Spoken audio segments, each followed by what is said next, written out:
prince and princess, animals that are people, enchanted. Where can they be?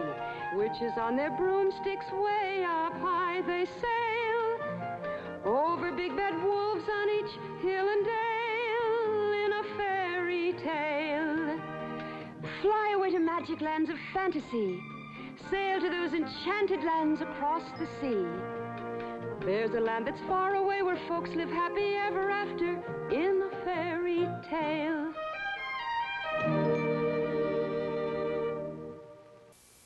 From the Brothers Grimm, the tale of Hansel and Gretel.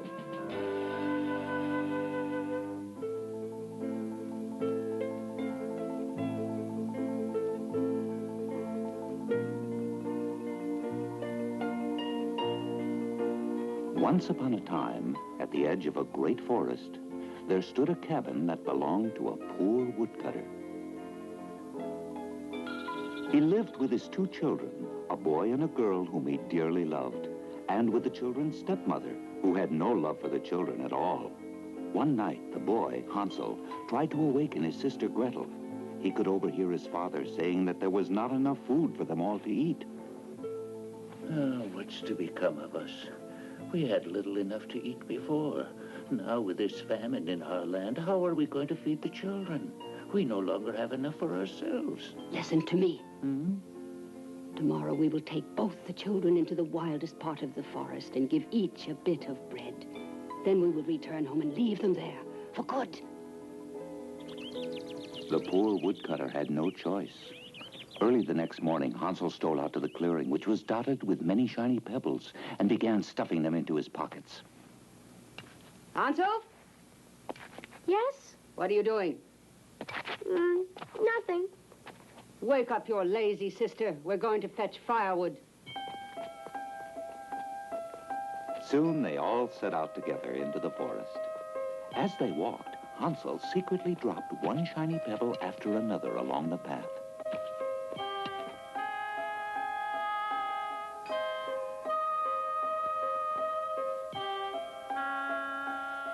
Later, as the sound of the woodcutter's axe echoed through the middle of the forest, Hansel and Gretel played happily. They had eaten their little bit of bread and now were alone, except for a curious rabbit who'd never seen children before. The children didn't know they were alone. They thought their father was nearby chopping wood. That sound, though, was not an axe, but only a branch the woodcutter had tied to a dead tree. All day long, the wind blew it to and fro. When night came, Gretel grew frightened and began to cry. She wondered how they'd ever get out of the forest. Hansel comforted her. Don't cry, Gretel. When the moon comes out, we'll find our way back home. Later, when the moon had risen, silvery moonbeams danced upon the shiny pebbles that Hansel had dropped along the way. The pebbles glistened like newly minted silver coins. Hansel took his little sister by the hand and followed the pebbles that pointed the way. Soon they were out of the forest and racing along a familiar ledge that led to home. The children's father, who had worried about them from the start, was the first to hear them coming. Hansel, Gretel! Father! All were happy, except the woodcutter's wife. She was determined to get rid of the children. Early the next morning, she awakened them, but gave Hansel no time to go out and gather pebbles. She said they were leaving immediately for a picnic in the woods. Her plan was to take the children even deeper into the forest, then leave them there. Having no pebbles, Hansel broke little bits of bread from the small piece he had received and dropped them along the path, unaware that birds were following close behind, eating the crumbs. That night, Hansel and Gretel found themselves alone in a strange part of the forest. The woodcutter and his wife had left. Once again, the children waited for the moon to rise, thinking that they would be able to see the breadcrumbs Hansel had dropped. The breadcrumbs I had to show the path are gone. We'll never be able to find our way home.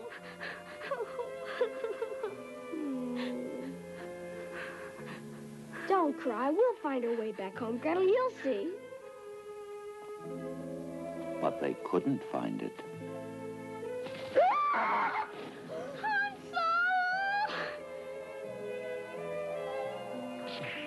A snake! No, just a branch.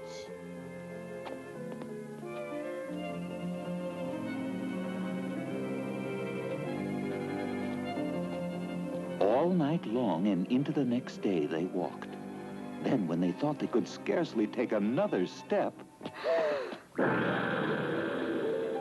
that a house? Let's go and see. It was a house such as they had never seen. It was made of cake. The walls and roof were covered with whipped cream and candy. The door was made of spun sugar. Lemonade leaped from a fountain. Hansel and Gretel were so hungry that Hansel broke off a bit of the roof to eat, while Gretel plucked a giant lollipop. Is that a mouse who eats my house? We're awfully sorry. We didn't mean to eat your house, but we're so hungry. Oh, poor dears, all alone in the forest. Please, come eat with me. Why, thank you. We'd love to. You're very kind. But the old woman was only pretending to be kind. Her red eyes showed that she was really a wicked witch who lay in wait for children. They're all alike. They can't resist this house. In the morning, I'll toss the boy into the cage and start fattening him up. He'll make a tasty morsel. Now Hansel knew the old woman was really a witch, but it was too late. Gretel was put to work and ordered to do whatever was necessary to fatten up her brother. Fetch more water and cook up something to make Hansel fat. Gretel wept silent tears in vain. She had to do as the witch ordered. Each morning, the witch came to check on Hansel. Stick out your finger so I can feel if you'll soon be fat. But instead, the clever boy stuck out a bone, knowing the witch was nearsighted. I simply can't understand it. You're still as skinny as a bone.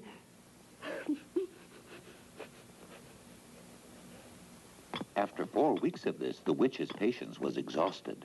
I won't wait another day. Gretel, make a fire. We're going to bake. Gretel started a fire in the oven, tears spilling down her cheeks, for she knew the witch was planning not to bake bread, but her brother and her. Crawl inside and see if it's hot enough to bake bread. But I don't know how to crawl inside. Stupid goose! The opening is big enough. Why, it's big enough for me to get in there. Look. See? Gretel saw very well. This is exactly what she had planned. Oh, dreadful child, what have you done? I'm melting!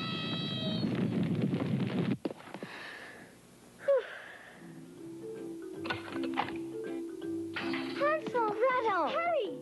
Quick as they could, the children ran from the witch's cottage toward the warm sunshine.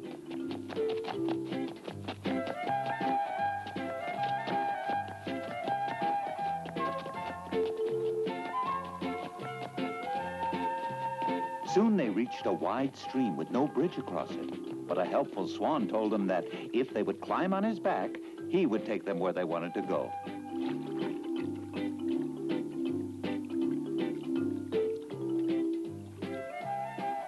In time, Hansel and Gretel found themselves on the familiar ledge near their house. Imagine how happy they were after weeks away to be home.